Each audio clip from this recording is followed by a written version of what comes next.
Temple tragedies చాలా విషాదాన్ని కలిగిస్తూ ఉన్నాయి. 2014లో మన రాష్ట్రం విడిపోయిన సంగతి మనందరికి తెలుసు. గతంలో ఒక ఇన్సిడెంట్ 2008లో మన విజయవాడలో ఉన్నటువంటి దుర్గామాత టెంపుల్లో ఒక ఇన్సిడెంట్ జరిగింది. అయితే 14 తర్వాత మొదటి ప్రభుత్వం తెలుగుదేశం బీజేపీ కలిసి ఏర్పాటు చేశాయి. అత్యంత విషాదమైనటువంటి సంఘటన రాజమండ్రి కోటగుమ్మం పుష్కర ఘాట్ వద్ద పుష్కరాల సమయంలో 29 మంది ప్రాణాలు అర్పించడం అనేటువంటిది తొక్కిసలాటలో మనందరం మర్చిపోకముందే 2024లో కొత్తగా ఏర్పడినటువంటి ప్రభుత్వం మళ్ళీ అదే తెలుగుదేశం బీజేపీ కలిసి ఏర్పాటు చేసిన సందర్భం.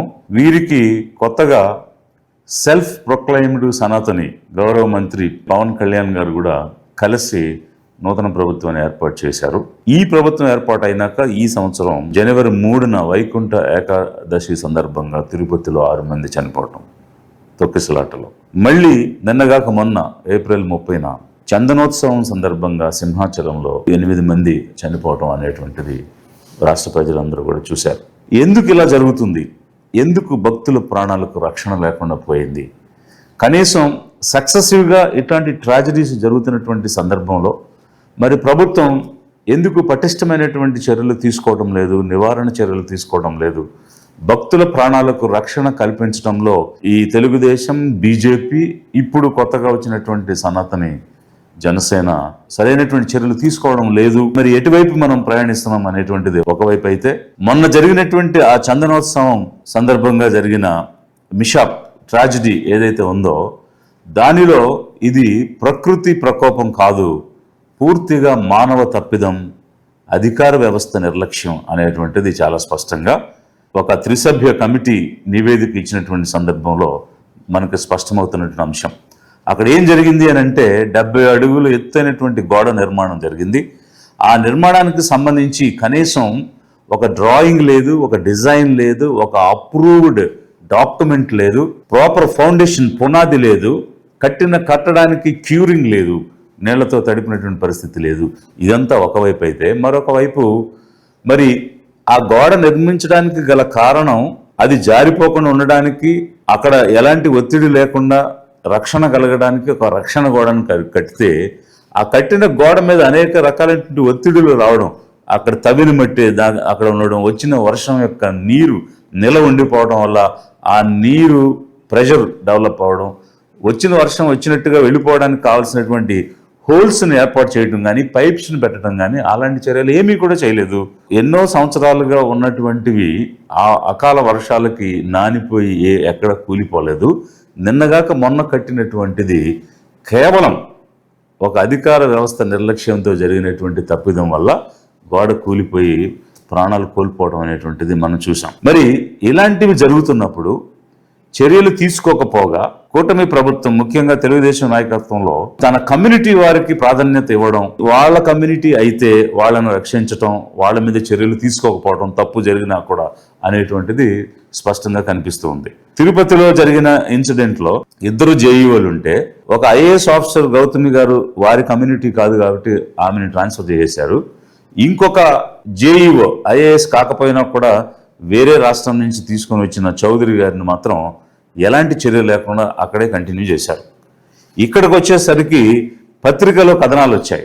ఏమనంటే కూటమి అధికారం వచ్చిన తర్వాత ప్రముఖ దేవాలయాల్లో జరుగుతున్నటువంటి సంఘటనలు రాజకీయ జీవితంలో మాయని మచ్చగా ఉన్నాయనేటువంటిది ఒక మాట అయితే రాసినటువంటి 10 ఏళ్లు సింహాచలం ఈవోగా పనిచేసిన రామచంద్ర మోహన్కి అడ్డదారిలో కేవలం కులమే అర్హతగా భావించి ఒక ఐఏఎస్ స్థాయి అధికారి నిర్వహించే స్థానాన్ని సీనియర్ ఐఏఎస్ అధికారి రిటైర్మెంట్కి దగ్గరగా ఉన్నా కూడా వారిని తొలగించి బాబు లోకేష్ కూటమి ప్రభుత్వంకి ఇచ్చిన బహుమతిగా ఈ అధికారిని తెచ్చిపెట్టారు అని ఐఏఎస్ల శ్రేణులు చెప్పుకుంటున్నారని ఇందులో పేపర్లో రాయడం జరిగింది. అంతేకాకుండా సీనియర్ మంత్రి అయినటువంటి ఆనం రామనారాయణ రెడ్డి గారికి ఇతని యొక్క పనితీరు ఎంతో తలనొప్పిగా మారిందని, ఎంతో అనుభవం కలిగిన వ్యక్తి కూడా అబద్ధాలు చెప్పాల్సి వచ్చింది, ప్రకృతి కారణంగా గోడ కూలిందని చెప్పారని పత్రికలో వచ్చినటువంటి విషయం. అంటే ఇక్కడ ప్రజలు గమనించాల్సింది ఏమిటంటే తన కులం వాళ్ళైతే ఏ తప్పు చేసినా కూడా అన్నిటికీ అతీతులు. చర్యలు ఇప్పుడు ఈరోజు 7 మందిని సస్పెండ్ చేస్తున్నట్టు కమిటీ నివేదికన ఆధారంగా వచ్చినవి. దీనిలో ఒకవైపు ఆంధ్రజ్యోతిలో ఎవరెవరిని సస్పెండ్ చేశారని కొన్ని ఫోటోలతో వేశారు. అలాగే ఈనాడులో కూడా ఈ రకమైనటువంటి అంశాలు పేపర్లో వచ్చాయి. దీనిలో ఏం రాశారు, సస్పెండ్ అయిన వాళ్ళ పేర్లన్నీ వివరాలు రాస్తూ ఆఖరి పారాగ్రాఫ్లో ఆంధ్రజ్యోతిలో దేవాదాయ శాఖ కమిషనర్ వైఫల్యాలు, త్రిసభ్య కమిటీ దేవాదాయ కమిషనర్ వైఫల్యాలను ఎత్తి చూపింది. లోపాలను గుర్తించడంలో ఆయన పూర్తిగా విఫలమయ్యారు. పర్యాటక శాఖతో సమన్వయం చేసుకోలేదు. గోడ నిర్మాణం గురించి తెలిసినా కూడా ఎలాంటి చర్య తీసుకోలేదు. మొత్తం పర్యవేక్షణ పూర్తిగా విఫలమయ్యారు. జవాబుదారీ లేకపోవటం, విధి నిర్వహణలో నిర్లక్ష్యంగా కారణంగా ఇవి జరిగినాయని జ్యోతిలో వచ్చింది. ఈనాడులో కూడా ఏం రాశారంటే రామచంద్రమోహన్ దేవాదాయ కమిషనర్ పర్యాటక శాఖతో సమన్వయంలో విఫలమయ్యారు. పదే పదే ఆలయాన్ని సందర్శించినప్పుడు నిర్మాణ సమస్యల గురించి తెలిసిన తగు చర్యలు తీసుకోలేదు. దీనికి ఆయన బాధ్యత వహించాలని ఈనాడులో రాశారు. మరి వారికి సంబంధించిన పత్రికల్లోనే కమిటీ ఇచ్చినటువంటి రిపోర్ట్ని దాచిపెట్టలేరు కాబట్టి వారు ఏం రిపోర్ట్ ఇచ్చారో ఆ రిపోర్ట్ని ఇక్కడ పేపర్లో వేశారు. మరి వేసినప్పుడు 7 మందిని సస్పెండ్ చేసి కేవలం తన కమ్యూనిటీకి చెందినటువంటి వారని చెప్పి అతని మీద ఎలాంటి చర్యలు తీసుకోకపోవడం చాలా స్పష్టంగా, అంటే భక్తుల ప్రాణాలకు ఇవ్వాల్సినటువంటి రక్షణలో చర్యలు లేకపోగా తప్పు చేసిన వాళ్ళలో కూడా చర్యలు తీసుకునే దానిలో వివక్ష అనేది చూపిస్తూ తన వారినైతే వెనకేసుకొచ్చి తన వారికి ఎలాంటి చర్యలు లేకుండా చేయడం అనేటువంటిది స్పష్టంగా కనిపిస్తుంది. మరి ఒకవైపు సక్సెసివ్గా ఈ ఈవెంట్స్ జరుగుతూ ఉన్నాయి. జరుగుతున్న క్రమంలో నివారణ చర్యలు తీసుకోవాల్సినటువంటి బాధ్యత కలిగిన ప్రభుత్వం ఇలా కమ్యూనిటీ బేస్డ్గా తన కమ్యూనిటీ వారికి ఒక రకంగా కాని వారికి ఇంకొక రకంగా చేయడం అనేటువంటిది ఏ విధంగా సమంజసమని లిబరేషన్ కాంగ్రెస్ పార్టీ ప్రజల తరపు నుంచి నిలదీస్తున్నది, ప్రశ్నిస్తూ ఉన్నది. అంతేకాకుండా ఈ ప్రివెంటివ్ స్టెప్స్ ఏం తీసుకుంటున్నారు?